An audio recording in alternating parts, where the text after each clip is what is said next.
A'udzubillahi minasyaitonirrajim. Bismillahirrahmanirrahim. Alhamdulillah wahda wassalatu wassalamu ala man la nabiyya ba'da wa ba'd. Assalamualaikum warahmatullahi wabarakatuh. Kamusta po kayo, sister? Mabuti naman po. Mabuti po? Okay na. Alhamdulillah. Medyo mayroon po bang sa inyo? Problema? Wala naman po. Alhamdulillah. Sarap naman pakinggan kung walang problema. No? Kami ang daming problema po. Inshallah. Ang topic po natin, sister, ay ang al-iman, ang pananampalataya sa al-yawm al-akhir. Wala tayo saan po? Al-yawmul akhir. Al-yawmul akhir. Ibig sabihin, akhir. Ibig sabihin ay ang pananampalataya sa huling araw or kabilang buhay. Okay po? Ito po ay continuation po ng ating topic noong mga nakaraang araw tungkol po sa arkan, haligi ng pananampalataya. Sinasabi ko po na ang pananampalataya ay mayroong 6 na haligi. Okay? Ang pananampalataya po ay mayroon pong 6 na haligi. Una, ang pananampalataya kay Allah. Pangalawa, ang pananampalataya sa mga anghel or malaika kung tawagin sa Arabic. Pangatlo, ang pananampalataya sa mga banal na kasulatan. Pang-apat, ang pananampalataya sa mga propeta at sugo. Pang-5, at ito yung topic natin ngayon, inshallah, ang pananampalataya sa huling araw or muling pagkabuhay or kabilang buhay. Okay? At ang pang-6, yun po yung pananampalataya sa ating mga kapalaran. Okay? Okay po. Ano po ang al-yawmul akhir? Huling or kabilang buhay. Ito po ay ang yawmul qiyamah. Ito po ang araw na kung saan tatayo tayo sa ating mga libingan upang mula sa ating kamatayan. Okay? Kapag namatay na po ang mga tao, lahat mula sa unang tao hanggang sa panghuling tao, pag namatay na po lahat, okay? Babangon na naman po ang mga tao sa kanilang mga libingan. No? Babangon na naman po ang mga tao sa kanilang mga libingan. At ito po ay nang mangyayari kapag inutusan ni Allah ang isang anghel na nakatalaga sa tambuli. Siya yung umiihip po ng tambuli. At kapag inihip or hinipan ng anghel na ito ang tambuli, unang ihip niya po ay mawawasak po ang mundo at mamamatay ang mga lahat ng may buhay. And then pangalawang ihip niya po ay mabubuhay ang lahat ng namatay. Matao, maingkanto, mahayop, lahat sila ay mabubuhay. Okay po? Upang sila ay tatayo sa harapan ng kanilang Panginoon. Tinawag ito na Yawmul Akhir o tinawag ito na huling araw liannahu dahil wala na pong ibang araw na darating pa pagkatapos nito. Okay? Tinawag din po itong Yawmul Qiyamah, araw ng pagtayo, dahil lahat ng tao ay tatayo sa harapan ng Panginoon. At marami itong mga pangalan.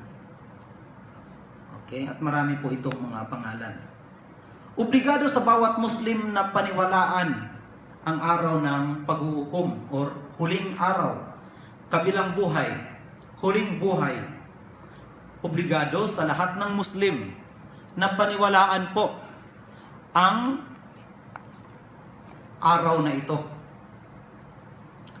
Tunay man na hindi makukumplito ang pananampalataya ng isang Muslim kapag hindi niya ito paniniwalaan.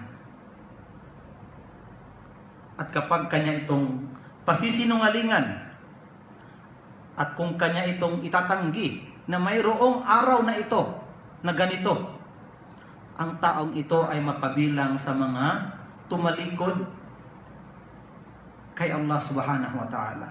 Kay Allah. Ang taong ito ay mapabilang sa mga tumalikod. Ibig sabihin, matatawag kang hindi na Muslim. Dahil pinasinungalingan mo ang isang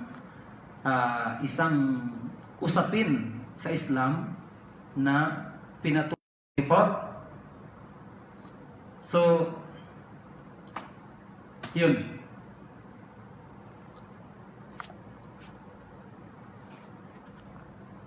Sabi ni Allah subhanahu wa ta'ala,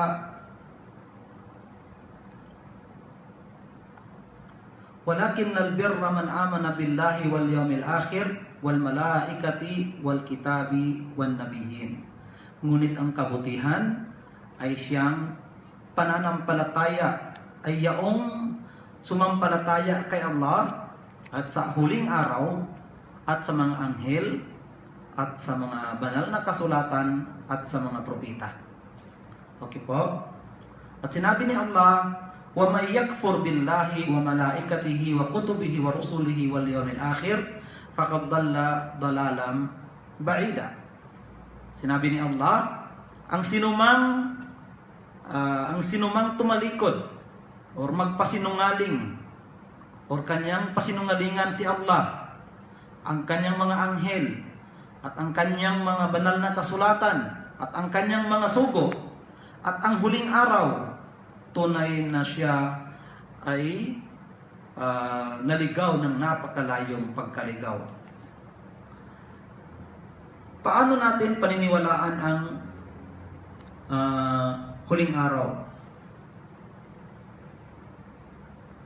Paniniwalaan natin ang huling araw na ito sa pamamagitan ng pagpapatotoo natin na ito ay darating. Ito ay darating sa atin ng kahit pa pasisinungalingan natin, kahit pa pipigilan natin, kahit pa ayaw natin. Dahil ito po ay itinadhana ni Allah nang sa gayon ay magkaroon ng tinatawag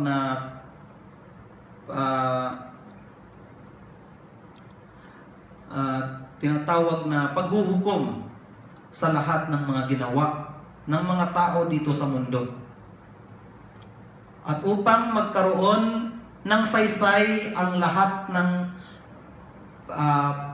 paghihirap ng mga mananampalataya dito sa mundo, at upang magkaroon ng parusa ang lahat ng mga tao na hindi sumamba sa kaisahan ng Panginoong Allah subhanahu wa ta'ala.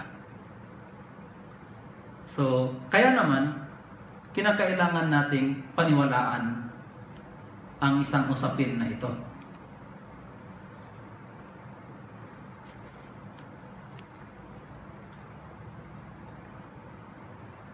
Ang paniniwalang ito, ang paniniwala sa huling araw o kabilang buhay ay sakop nito ang una, kapag nasa loob na tayo ng ating libingan, ay darating po sa atin ang dalawang anghel at sila ang magtatanong sa atin. Okay, nabanggit ko po ito noon, nakaraan, na mayroong dalawang anghel na darating sa atin sa ating libingan kapag ang mga taong nagsilibing sa atin ay aalis na.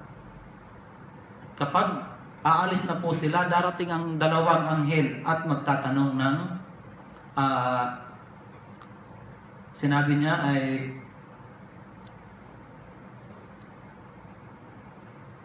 ang itatanong nila ay sino ang iyong Panginoon, ano ang iyong relihiyon, at ano ang iyong relihiyon at sino ang iyong propeta. Kabilang sa sakop ng paniniwalang ito ay ang pananatili ng isang patay sa loob ng kanyang libingan hanggang sa darating ang araw ng pagbangon. Okay? Kasi hindi naman po ngayon tayo mamatay, and then kinabukasan babangon na tayo at magkakaroon na ng araw ng paghuhukom. Hindi po ganon. Bagkus darating po or hihintayin po natin ang araw ng paghuhukom, ang araw na kung saan bibigay ng hudyat ang anghel na si Anghel Israfil. Bibigay po siya ng hudyat ng ating pagbangon sa ating mga libingan. At ang lahat ay babangon. Okay?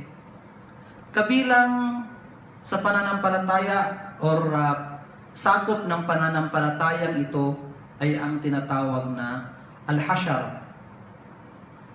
Ang ibig sabihin ng Al-Hashar ay ito yung lugar na kung saan doon magtitipon ang lahat ng mga tao.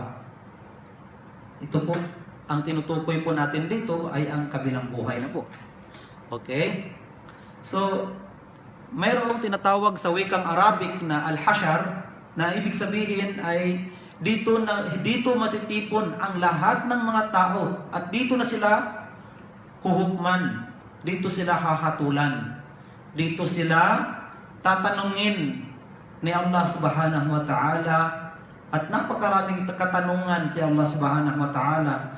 Dito sila kukwentahan, dito kwentahin ang kanilang mga kayamanan na kanilang ginasta sa walang saysay, ginasto sa hindi makabuluhan.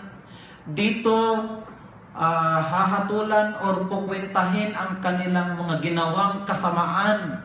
Dito lahat mangyayari ang hasyar na ito. Okay? Kabilang dito al-hisab.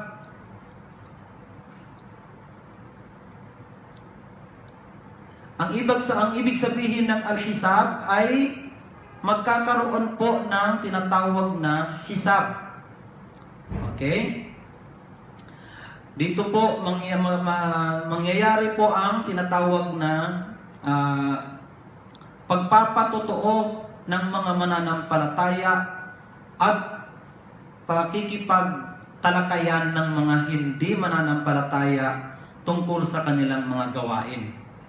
Halimbawa, kapag hindi po sila mananampalataya, sasabihin po nila na paano po kami mananampalataya? Wala naman pong nag-anyaya sa amin tungo sa Islam.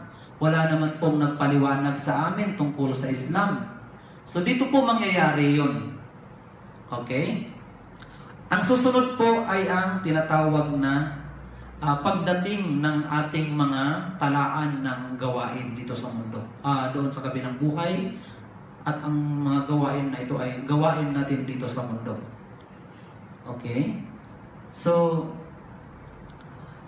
may isang pagkakataon doon sa kabilang buhay na ang lahat ng tao ay daratnan ng kanilang listahan ng gawain nila sa mundo. Mapamuslim man o hindi. Okay? Mapamuslim man o hindi, darating sa kanya ang kanyang listahan ng gawain.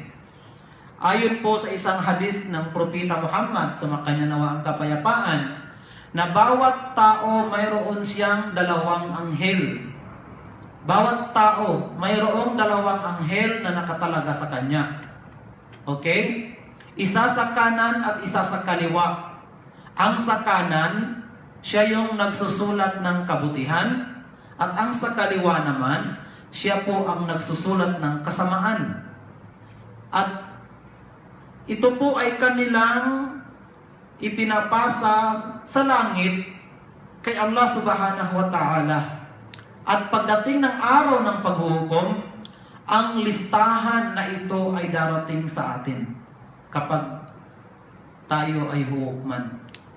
At malalaman natin kapag marami ang ating kabutihan dahil ang ating listahan ay darating sa ating kanang bahagi ng katawan o kanang parte ng ating kamay. Okay? At malalaman na naman natin na mas marami at mas mabigat ang ating kasalanan na gawa, kamalian na nagawa sa mundo kapag sa kaliwang banda o sa likod banda darating ang ating listahan ng gawain. Okay? So, ang lahat po, sister, ang lahat po ay nakalista. Ito po yung gawain ng mga anghel na ito. Maliit man sa malaki, hayag man sa hindi, ay ililista ng dalawang anghel na ito. Okay? Kaya naman, nararapat lamang sa mga mananampalataya, nararapat lamang sa mga taong Muslim na iwasan nilang gumawa ng masama, abot ng kanilang makakaya, at sikapin nilang makagawa ng mabuti sa abot ng kanilang makakaya, nang sa ganon ay mas matimbang, mas mabigat, mas marami ang kabutihan nila sa kanilang listahan kaysa sa kanilang kasamaan. At payo ko po na sa bawat tayo magkamali, sa bawat pagkagawa natin ng masama o paglabag sa Panginoon, ay agad po natin itong hingan ng kapatawaran, ng taos-pusong paghingi ng kapatawaran. Nang sa ganon ay kahit ang paghingi natin ng kapatawaran na ito ay ililista pa rin sa atin ng mga anghel na tayo ay gumawa ng kabutihan, at patatawarin tayo ni Allah subhanahu wa ta'ala sa ating mga nagawang paglabag sa Kanya. Ang sunod po na mangyayari sa kabilang buhay, kabilang sakop sa pananampalatayang ito sa huling buhay o kabilang buhay, ang tinatawag na al-mawazin. Okay? Al-mawazin. Ibig sabihin, sister, na sa kabilang buhay ay magkakaroon po tayo ng pagtitimbang. Okay? Ang ibig sabihin ng pagtitimbang, mayroon pong tatlong uri na titimbangin sa atin sa kabilang buhay. Una, ang ating mga nagawang kabutihan o ang ating mga gawain. Titimbangin po ito. Mabigat ba ang ating masama? O magaan ba ang ating kasamaan? Mabigat ba ang ating kabutihan? Or mabigat ba ang ating kasamaan? Titimbangin po ito. Pangalawa, ang ating mismong sarili. Okay? Titimbangin din po ito. Pangatlo po, ang ating salita na la ilaha illallah. Okay? Sinabi ng Propeta Muhammad sallallahu alaihi wasallam na wala nang pinakamabigat na sa timbangan, no? Ayon po sa hadith na ni Musa alayhi salam, ni Propeta Moses, nung humingi siya ng kataga, na kanyang sinabi na bigyan mo ako ng kataga na aking sasabihin o babanggitin. Ang sinabi sa kanya ni Allah na banggitin mo ang la ilaha illallah. Sabi niya, lahat ng tao binabanggit yan. Sinabi ni Allah na kung ang lahat, ang laman ng kalangitan, ang laman ng kalupaan ay ilalagay sa isang plato ng timbangan at ang la ilaha illallah ay sa kabilang plato ng timbangan, ay mas mabigat ang la ilaha illallah. So nangangahulugan na ang la ilaha illallah na ating binabanggit ay titimbangin rin ito sa kabilang buhay. Pangatlong uri ito na titimbangin sa atin sa kabilang buhay. Okay? So, yun po ang mga mangyayari. Kabilang dito al-hawd. Okay? Al-hawd. Ano po yung hawd? Ito po ay isang balon ng tubig sa kabilang buhay. Bawat propeta mayroon pong balon ng tubig. At ang pinakamalaking balon mayroong malaking balon sa kabilang buhay ay si Propeta Muhammad. Sumakanya nawa ang kapayapaan sa dami ng kanyang henerasyon, sa dami ng kanyang tagasunod. No? So, ang lahat ay iinom sa balon na ito. Kapag ikaw ay nasa henerasyon ni Propeta Muhammad, doon ka iinom sa kanyang balon ng tubig. Kapag ikaw ay nasa henerasyon ni Propeta Jesus, doon ka iinom sa kanyang tubig. Doon ka iinom. Kapag ikaw naman ay sa henerasyon ni Propeta Moses, so may kanya-kanya. Ang bawat henerasyon ng mga propeta ay mayroon po silang kanya-kanyang balon, no, na doon iinom ang kanilang mga tagasunod. Okay po? Ngunit, sinabi ko nga po na ang pinakamalaking balon na propeta sa kabilang buhay ay si Propeta Muhammad, sumakanya nawa ang kapayapaan. Dahil ito po ay tinatawag na kahigitan ni Propeta Muhammad sa lahat ng mga propeta. Pagpapala sa kanya ni Allah Subhanahu wa Ta'ala.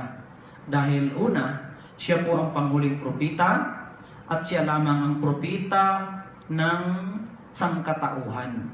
Propeta ng mga Arabo, propeta ng mga hindi Arabo, propeta ng mga maiitim, at propeta ng mapuputi, propeta lahat, propeta ng mga tao, at propeta ng mga engkanto. Kaya naman, si Propeta Muhammad sallallahu alaihi wasallam may kahigitan sa lahat ng mga propeta. So, ang sunod po, kabilang sa mga sakop ng pananampalataya sa kabilang buhay ay ang tinatawag na sirat. Ano po ang sirat? Ang sirat, ito po ay tulay sa pagitan ng impyerno. Ito po ay tulay sa pagitan ng impyerno na lahat ng mga tao ay tutulay dito, dadaan dito. Lahat ng mga tao ay dadaan dito. Ayon sa paliwanag ng isang hadith na ang tulay na ito ay mas manipis pa sa buhok at mas matalas pa sa espada. No? Ngunit may mga tao na natatawid sa tulay na ito na sing bilis ng kisap mata. At may mga tao na tatawid sa tulay na ito na para bang patumba-tumba. At may mga taong tatawid sa tulay na ito ay nahuhulog, babangon, nahuhulog, babangon. At may mga tao, ayon pa sa isang hadith, na may taong tumatawid sa tulay na ito na ang kanyang ginagamit sa pagtawid ay ang kanyang dila. Okay? So, ito po yung tulay na kung saan ang tao kapag naligtas sa tulay na ito, wala nang ibang susunod pagkatapos ng tulay na ito maliban sa paraiso ni Allah Subhanahu wa Ta'ala. Okay? So, ang sunod po or ang kabilang sa sakop ng pananampalataya ito ay ang pananampalataya sa tinatawag na syafa'ah. Na sa kabilang buhay magkakaroon po tayo ng syafa'ah. Ano po yung syafa'ah? Ito po yung pamamagitan. Ang ibig sabihin, ang bawat propeta, sila po ay mamamagitan sa kanilang tagasunod. At ang pinakamalaking binigyan ng tinatawag na pribilehiyo sa pamamagitan ay ang propeta Muhammad, sumakanya nawa ang kapayapaan. Okay? At siya po ang pinakaunang mamamagitan At siya ang pinakamaraming may aahunin or kanyang sasagipin. May mga taong mas marami ang kanilang kasalanan, ngunit hindi naman sila nagtambal kay Allah, ay sasagipin sila ni Propeta Muhammad sa kapahintulutan po ni Allah subhanahu wa ta'ala. At hindi po makakagawa si Propeta Muhammad sa kabilang buhay ng anumang gawain, anumang kilos mariban na lamang sa kapahintulutan ng Panginoong Allah subhanahu wa ta'ala. Okay? Ngunit ang lahat ng propeta ay mayroon din po silang kapangyarihan na binigyan sila ng kapangyarihan mamamagitan sa kanilang mga tagasunod. Kaya lamang ang mas may marami at mas may malaking gawad na pamamagitan ay ang Propeta Muhammad sallallahu alaihi wasallam. Pagkatapos po nun ay ang paraiso at ang impyerno. Ito po yung panghuli. Ito po yung panghuli na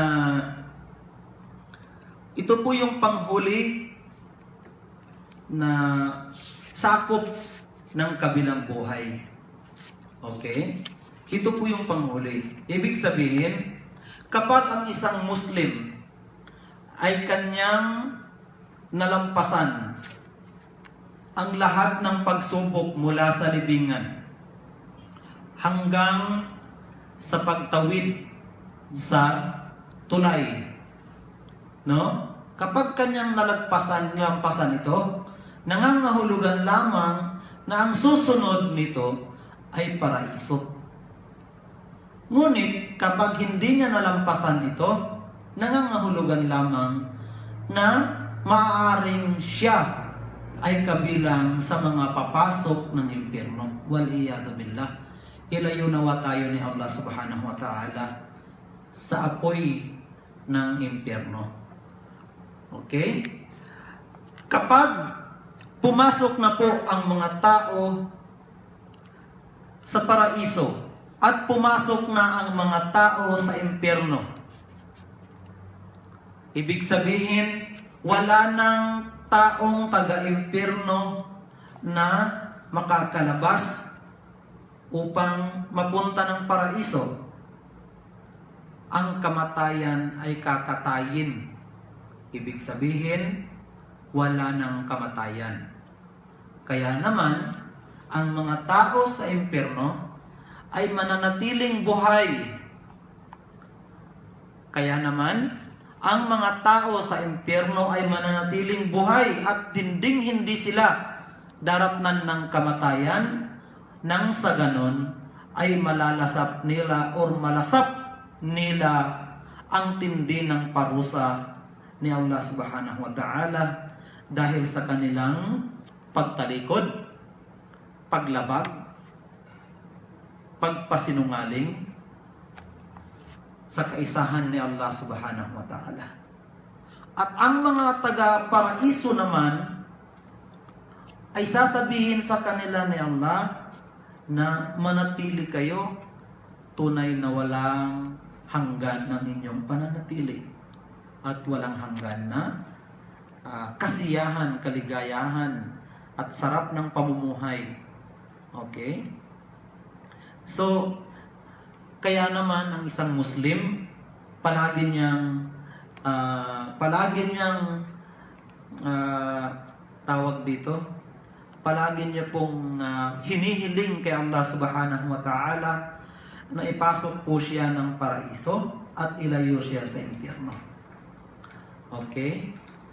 At ang pagpasok sa paraiso, mga sister, at ang pagpasok sa impyerno, waliyadu billah minan nar, ilayo nawa tayo ni Allah sa impyernong ito, ay nakasalalay po ito sa ating gawain dito sa mundo. Okay? Nakasalalay po ito sa ating gawain dito sa mundo. Ibig sabihin, dahil sa kabilang buhay, ay wala na pong pagsamba doon. Hindi na po tayo sasamba. Hindi na po tayo utusang sumamba, magdasal. Okay? Dito po ito sa mundo. Kaya naman, noong ibinaba ni Allah subhanahu wa ta'ala si Adan at ang kanyang asawa na si Iba, sinabihan sila na doon kayo mamuhay at kapag hindi kayo magbalik loob, ay hindi kayo makakabalik sa paraisong inyong pinanggalingan. So sakop po tayo doon. Yun po ay khitab, no? Yun po ang tinukoy po ni Allah doon ay si Adan at si Iba. Ngunit sakop po tayo dahil tayo po ay angkan ni Adan. Tayo po ay mga apo ni Adan. Na nasakop po tayo doon na kapag hindi po tayo, hindi natin sasambahin ang nag-iisang Panginoon, kapag hindi po natin siya sasambahin, susundin, kapag hindi po tayo magbalik loob sa mga kasalanang nagawa natin bago tayo datnan ng kamatayan, ay ito po ay kapapahamak natin at hindi po tayo makakabalik sa paraiso na siyang pinanggalingan ng ating lolo at lola, si Adan at si Iba, alayhi wassalatu wassalam. Okay po? So, sinasabi ko po na ang pagpasok sa paraiso at ang pagpasok sa impyerno, nakasalalay po ito sa ating gawain dito sa mundo. Kaya naman, pinapayuan ko po kayo mga sister na una, mapalad po tayo dahil ginabayan tayo ni Allah sa pananampalatayang ito. Ito yung relihiyong Islam. Ginabayan niya tayo sa relihiyon na ito. Pangalawa, sambahin po natin siya at iwasan po nating magtambal sa Kanya. Sikapin nating iwasan ang pagtatambal sa Kanya. Bakit po? Ito lamang ang tinatawag na kasalanan na hindi kailanman napapatawad ng Panginoon. No? Ang lahat ng kasalanan ay maaring patawarin ng Panginoong Allah subhanahu wa ta'ala. Excuse me po, pwede po bang magtanong? Inshallah po. Bakit po wala nang pagsampang magaganap kapag nandun na po sa paraiso? Ayon po sa mga pantas, okay, ang sa paraiso po ay pawang pagpapasarap at pawang ligaya at pawang sarap ng buhay, no? At wala na pong tinatawag na pahirap sa paraiso. Okay po? At ang pagsamba po, sister, ang pagsamba, pagdarasal, alam po ng bawat isa na nagdarasal tayo pero nandoon yung tinatawag na nahihirapan tayong isagawa ito. Di ba po? Nandoon po yung bigat ng katawan, tinatamad, lalong-lalong pagtaglamig. So, ngunit, yung pagdarasal ang tinutukoy ko dito. Pag-aayuno, pagdarasal, Wala na pong ganun. wala na pong ganon. Ang mayroon po sa kabilang buhay ang tinatawag na zikir. Yung subhanallah, alhamdulillah, Allahu Akbar, Bismillah. Ito po yung mayroon. Pero yung pag-aayuno, pag-hajj, pag-umrah, pagdarasal, wala na po ito sa kabilang buhay. Okay po? Wal ilmu 'inda Allah, wallahu a'lam. Okay? So, yun po, sister. Okay. Maliwanag po yun. Maliwanag na po. Maliwanag po. So, kinakailangan po nating may magtanong po sa atin. Maniniwala po ba kayo na mayroong araw ng paghuhukom? Opo, naniniwala po kami niyan. Yung po tanong ko, kailan po yung paghuhukom? Ang nakakaalam lamang po ay ang Allah subhanahu wa ta'ala. Although, bago po mangyari ang araw ng paghuhukom at bago po mangyari ang pag-ihip ng tambuli, ay magkakaroon po ng tinatawag na mga maliliit na mga palatandaan sa pagkagunaw ng mundo at mga malalaking palatandaan ng pagkagunaw ng mundo. Okay? At ang araw ng paghuhukom, magsisimula po ito, sister, kapag naghudyat na po ng pangalawang bisis si Anghel Israfil sa kanyang tambuli. Na sinabi po ng bantas na ang bunganga ng tambuling ito ay sakop niya ang buong mundo. Buong mundo ang sakop niya. Sino ba ang hindi mabibingi? Sino ba ang hindi matataranta kapag hinipan na ni Anghel Israfil ang tambuling ito? No? Yung turutot nga lang po, pag ilagay sa ating tainga, ay bingi na bibingi tayo. Di ba? So, paano na yung tambuli? So, wala na po kayong tanong. Malapit na po yung azan. Tawag ng dasal. Wala na po akong tanong. Malinaw na po. Opo. Maraming salamat po. Si sister po, sino pang pangalan ng isa? Alma po at saka si Maya. Maya, Sister Maya. Taga saan po tayo, Sister Maya? Si Germaline po. Maya po kasi yung isang name niya eh. Oh? Dami niya po kasi yung name. Oo nga, Germaline pala yun, no? Alhamdulillah. So, Sister Germaline, meron po kayong tanong? Ibang tanong, pwedeng out of topic po. Wala pong problema doon. Wala po? May tanong po ako. Apo. Bakit po dumaranas yung... Bakit po dumaranas po ang paghihirap? Bakit dumaranas ng paghihirap dito sa mundo po? Yes po. Natural po, sister, ang mundo ay puno ng pagsubok. Okay? Ang mundo po ay pagsubok. Ang kahirapan at ang karangyaan ay pagsubok. Hindi ko alam kung nabasa niyo po yung post ko, no? Ang kahirapan, kayamanan, kapag mahirap ka, pagsubok ito.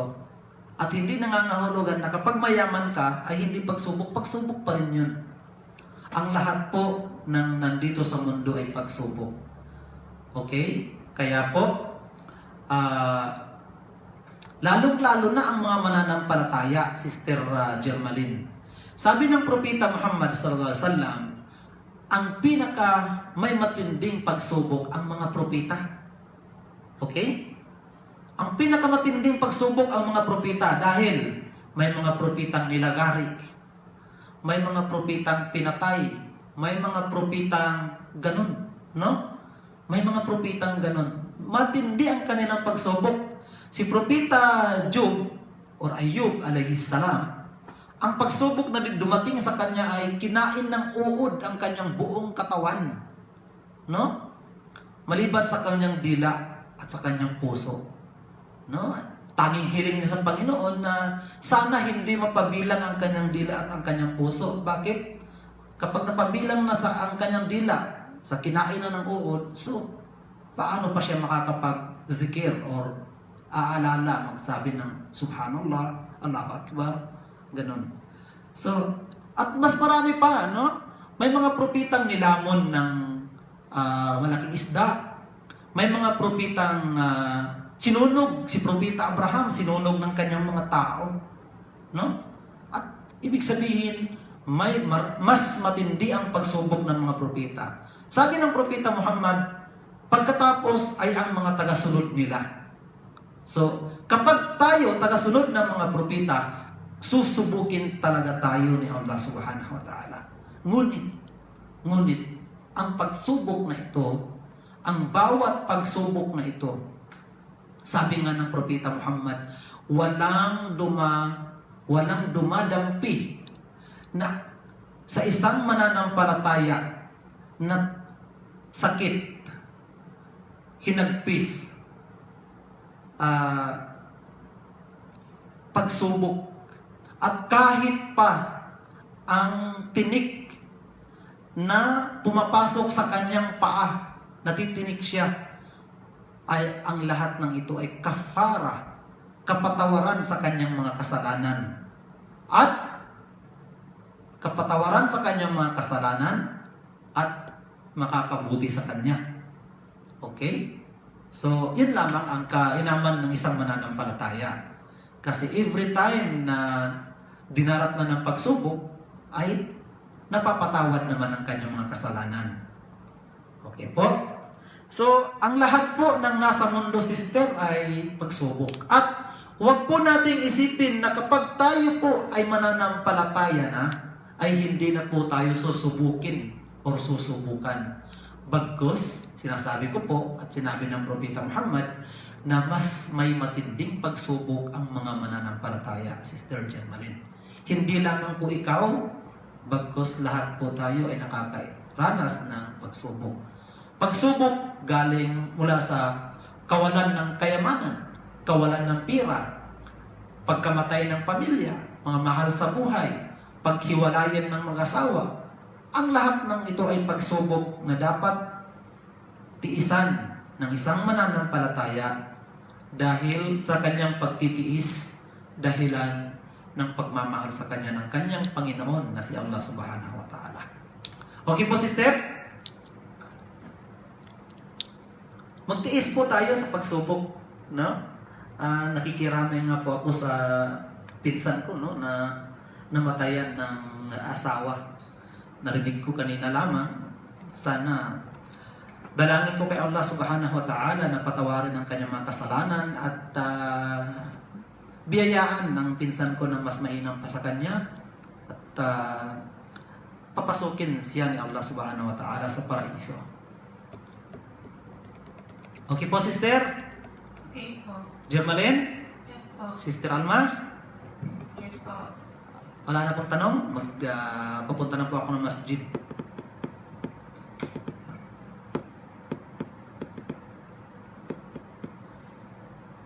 Okay po, hanggang dito na lamang. Maraming salamat po sa inyo. Assalamualaikum warahmatullahi wabarakatuh. Hala? أخبرتم بالاختبار ولا؟ Aha.